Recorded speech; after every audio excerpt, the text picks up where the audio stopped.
आसवा परवर्ती खबर को वेबिनार माध्यम रे जिला स्तरीय खाउटी अधिकार दिवस पालित।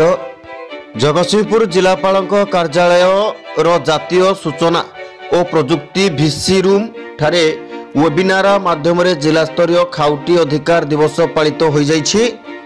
अतिरिक्त जिलापाल सच्चिदानंद साहू अध्यक्षतार मुख्य अतिथि भाव जिलापाल सरोजकांत मिश्र जोगदे आम देश में 1986 मसीहा डिसेम्बर 24 तारिख में खाउटी सुरक्षा अधिनियम लागू करा जाइछि। सही दिन ठारू उपभोक्ता मानकु तांको अधिकार प्रदान करा जाइछि। नागरिक माने अधिकार सुरक्षा सहित कर्तव्य प्रति सचेतन हेबा आवश्यक बोली मुख्य अतिथि जिलापाल उद्बोधन देथिले।